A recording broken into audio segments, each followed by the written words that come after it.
Hi. I'm doing it a little bit differently this week because I just think that talking to you the way that I would talk to my husband or my friends or whoever else who is in my actual life is probably the best way for you to really feel what I'm trying to say to you and get to know me better. And although I am a teacher and I have been a teacher in different roles across the course of my life, a trainer and a teacher in a kind of professional context, I think when I do the videos that I've done so far that maybe are a little bit more teachery, and so I'm kind of trying to be informational with you and teach you something, doesn't really allow space for me to just be me. So I'm giving this a go, and let me know in the comments if you think it's better.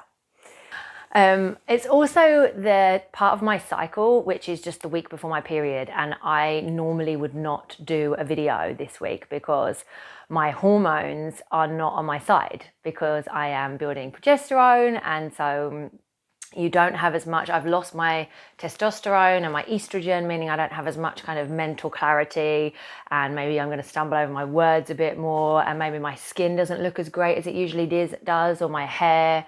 But I just thought, you know what, I'm just going to do it anyway.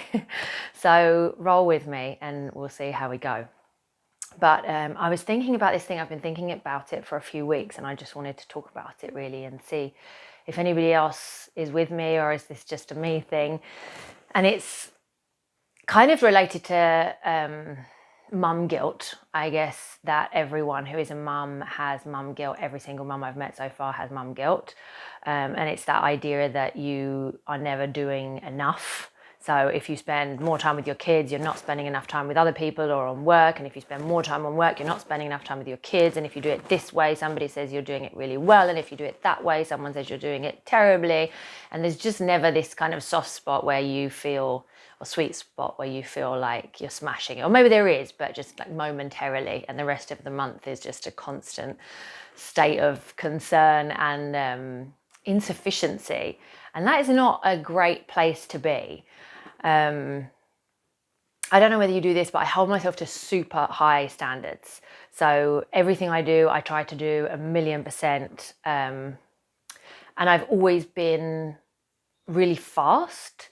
I don't know, I don't want to feel embarrassed saying that because I don't think it's a bad thing, but I always get things done pretty quickly. People have always praised me, I guess, for my efficiency and ability to get lots of things done. And so I've held myself to that standard that I've kind of set and created for myself.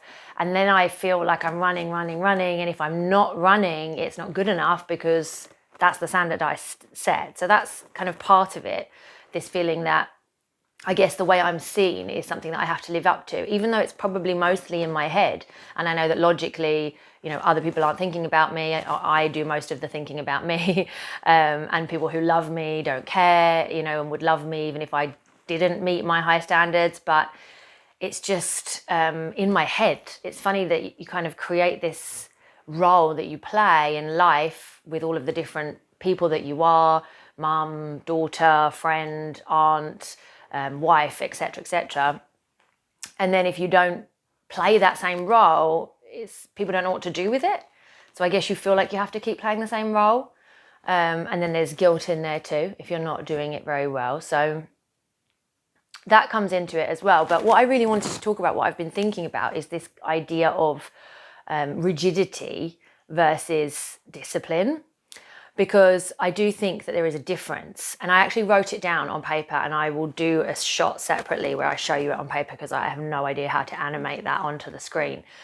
So actually, let me just give you a little pause whilst I explain on the piece of paper with a voiceover what my little matrix is. Okay, so here's my super simple matrix. So there are 4 circles, and each of them represents a different way of approaching motherhood and I guess life, and is the way I'm imagining different groups of people to be, at least the people I've come across. So the first type is flexible. So that's when you're kind of super laid back, you can handle change. The Italians have taught me lots about the benefits of flexibility, and so have the Spanish, and it's a great way to be generally.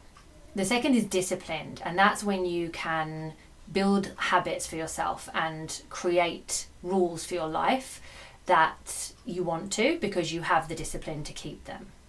The next is rigid. So that's where you're disciplined to the point of severity, where you won't be flexible at all. It's the complete opposite of flexible. So you can't deal with change, you can't change your plans, you can't change your routine, and you just stick to the plan all the time. And the last circle is undisciplined. So this is when you just have no discipline. You're just kind of strolling through life, not sure what you're doing and making it up as you go along. And so there's this bit in the middle between undisciplined and rigid where I don't think anybody really sits, because if you are rigid then you can't be undisciplined. It just doesn't go together. Then you have the bit between flexible and undisciplined, which is where you're kind of a mess because you just don't know what's going on and you're super open to change, but you haven't got much of a plan.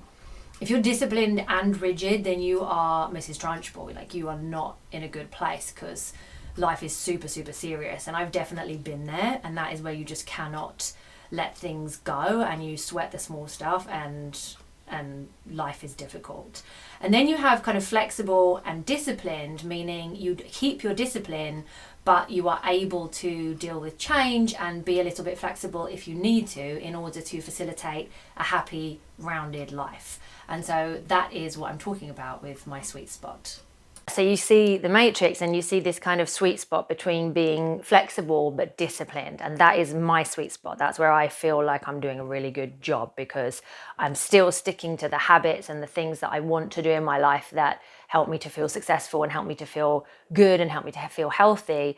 But I'm allowing myself time to also not do those things exactly in the same way every day. It's about allowing myself to not be guilty if I'm being flexible. So it might look something like, I exercise every morning. Okay, that's something that I am very disciplined about because I want to move my body. I want my body to be strong now, and when I'm older, I want my children to see me doing that. And so it's something that I have created a discipline with. Okay, so every morning I get up and I exercise. We're going away for a few weeks shortly, and I probably won't be able to exercise every day. Certainly not in the same way that I do, that I get up early and do it in the morning, because we'll be staying with family and it'll be chaotic and there's loads of people in the house. So whilst I'm there, I need to be flexible enough to understand that if I don't do exercise every single day, or if I don't do it in the morning, or if my children don't participate in it, that's okay, as long as there is still some movement going on, because I can't be away for weeks and do nothing, or I'll feel terrible when I come back. But it's going to be a little bit of a balance. And that's the same with food for me. I'm very disciplined about what I eat, and I try to only eat as much as possible organic, at least the clean 15, and I avoid the dirty dozen, the ones with loads of pesticides. I try to eat for my hormones. I try to eat loads of protein, all of the food advice out there that's overwhelming. I'm doing my best to do what I believe is right for my body every day. But then sometimes, let's say I'm in my estrogen phase, so I'm in my days 1 to 10 of my cycle, and I'm doing lots of fasting and eating lots of protein and avoiding carbs, but I'm at a restaurant and the only options on the menu are not pure protein, but there's ones with carbs in there as well. There's some potatoes or some pasta or whatever. That's what I fancy because I'm out with everybody. Or I'm at the family's house. We go to Italy because my husband's Italian, and there's pasta every day, often for lunch and dinner, every day, and it's delicious. And so I need to not berate myself because I enjoy that pasta in those days. I'm not going to explode. I'm not going to suddenly be super fat. I'm not going to be super unmetabolically healthy. My sugar spikes aren't going to be crazy. I need to be flexible enough and not rigid in order that I can still maintain my discipline so I can come back to what I usually do, or try and eat better the rest of the day and maybe have fewer snacks, whatever, while still allowing myself to be flexible in order to enjoy life. Because really, if we just live in this state of guilt and holding myself to this incredibly high standard, what am I doing? Where's the good bits? Where's the joy? Where's the oxytocin, the love hormone? Where am I leaving space for that stuff? That's hard sometimes.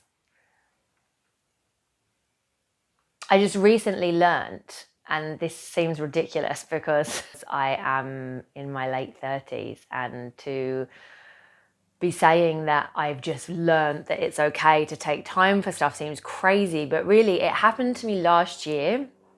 I got really sick with a stomach bug and it floored me. I had temperature and a stomach bug, and just for 2 days I was on the sofa, and that's unheard of for me. I never just lay on the sofa and do nothing, ever. My kids were so happy. My husband was so happy. We watched the full trilogy of Back to the Future.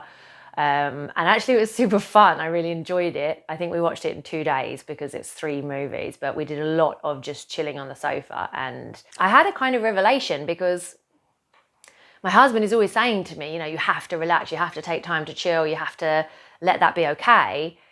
But it wasn't until I was forced to do that because I wasn't well that I realized for myself, I guess, that it's okay.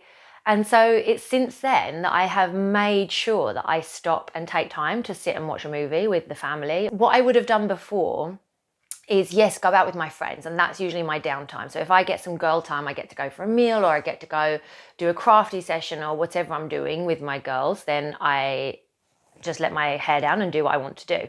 And that really is my only downtime. All the rest of the time that I'm with my family and doing things, we might be going for walks and things, but that's really because underlying, I know that that's healthy and it's a habit and it's a discipline that I have. And so I don't see that, although I enjoy it, my children complain about it, and it's not maybe what they'll remember when they're older as the most fun thing that we did. So it's not me just kind of meeting them where they're at and just being super chill and doing nothing. It's not doing nothing. It's always doing something together.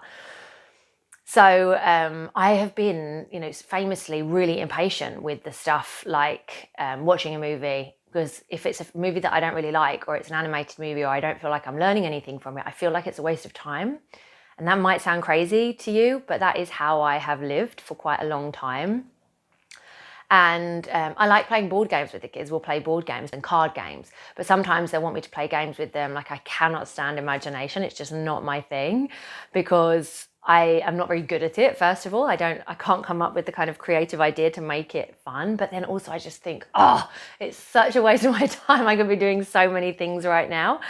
And I know that's not true. I know if you read the education books, imagination play is amazing for them. It develops so many things in their brain and it's really fundamental. So don't come at me about that. I know, but it's just, unless I am being productive and learning something, or we're doing something that's good for us, or in some way we're improving, it feels like it's a waste. And that, I know, is crazy. Maybe I'm going to be completely alone with this, but we'll see.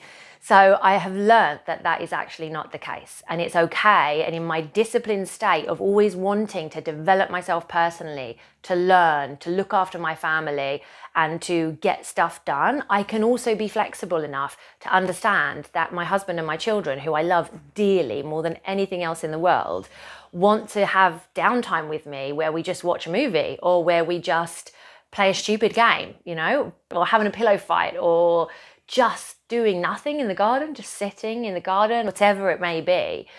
And so I've been doing more of that, and it feels good. It does feel good. And I am recognizing every time I do it that it is important, and it's part of what my brain needs also to enjoy life and to accompany the rest of the discipline stuff. I can do those things and still be a hard worker and still be highly productive and still be super efficient. It doesn't take away from me being those things. So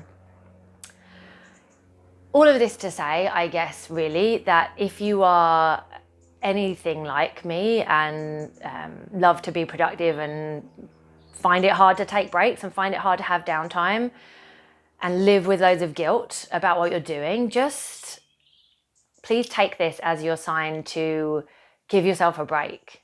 Just give yourself a break and realize that we're all making mistakes. I 100% know, and always have known, that I am messing my children up in my own special way. I always say that to my friends.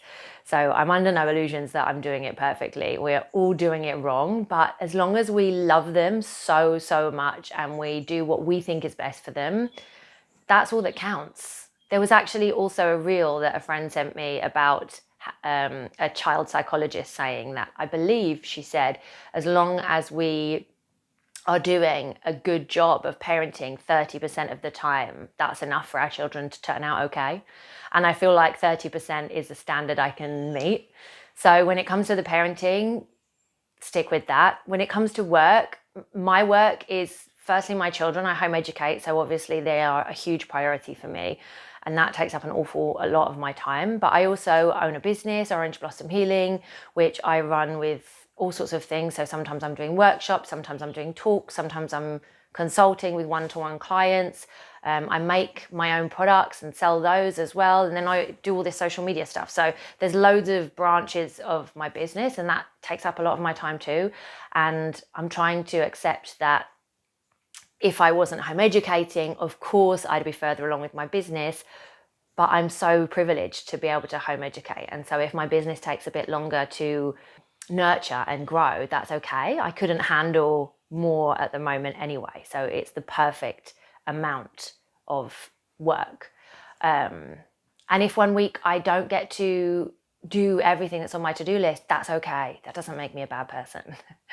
And that's true when it comes to any other aspect of your life. You know, if the house isn't perfectly clean, that's okay. Give yourself a break about it. And if all of the jobs that need doing haven't got done and you want to put your feet up on the sofa and relax, that's okay, because you're a human and that's life, and we all want to do that sometimes. So yeah, I guess that this is just my message. I hope that my matrix made sense to you and maybe can help somebody out there to feel that you don't have to always be a robot. You don't want to be rigid. Don't be rigid. Make sure that you leave space for flexibility and family and joy and creativity.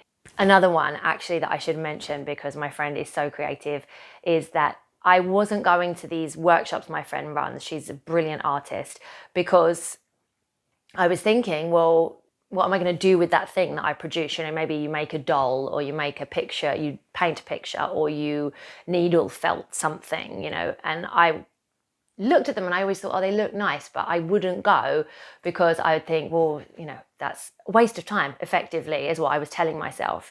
But of course, that's not the case, because when you go, it's not about what you produce at the end. It's about the time that you spent there.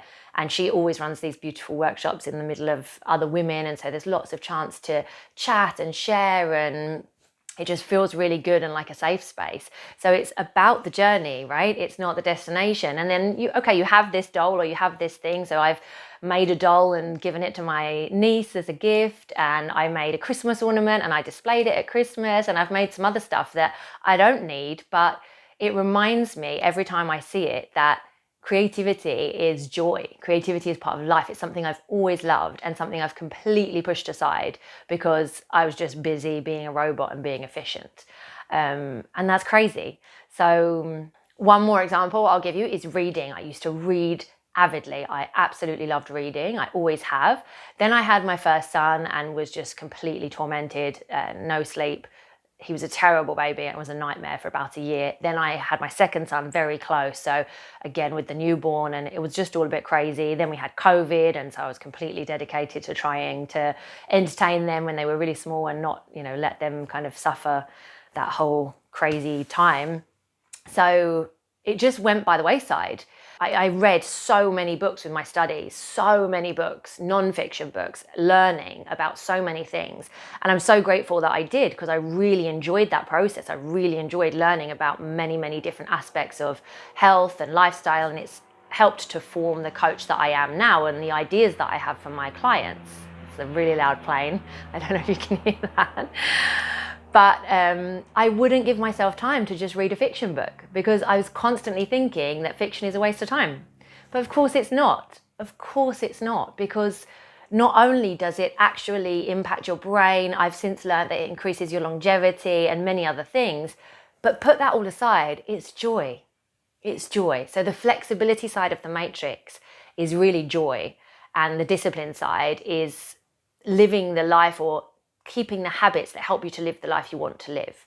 You can't live purely in joy, because you'll never get anything done, and you won't look after yourself in the same way as you would if you have some discipline. You have to have some discipline. I firmly believe that. But you also have to have the joy, because life is so short.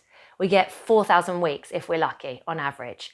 And every time I think about that, I just think that's crazy. That's so short. And I've already lived, I don't know how many of those, a lot, an awful lot, too many.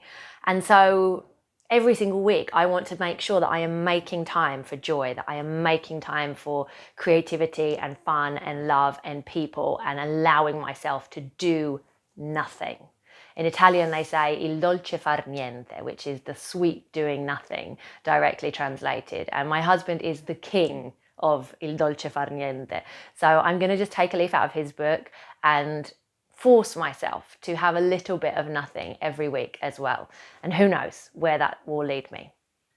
I hope that this video helps you to release a little bit of the guilt and feel a little bit better about maybe the situation that you're in. And if you like this kind of me talking to you in the exact same way as I would talk to my sister or my friend or my husband, then comment down below and let me know, and maybe release your guilt in the comments. You know, just tell everybody else what it is that you're letting go of, what thing that you are guilty about, or what rigidity you are going to release in, and make space for flexibility alongside your discipline. I would love to hear that, just to know that I'm not alone. Don't leave me hanging.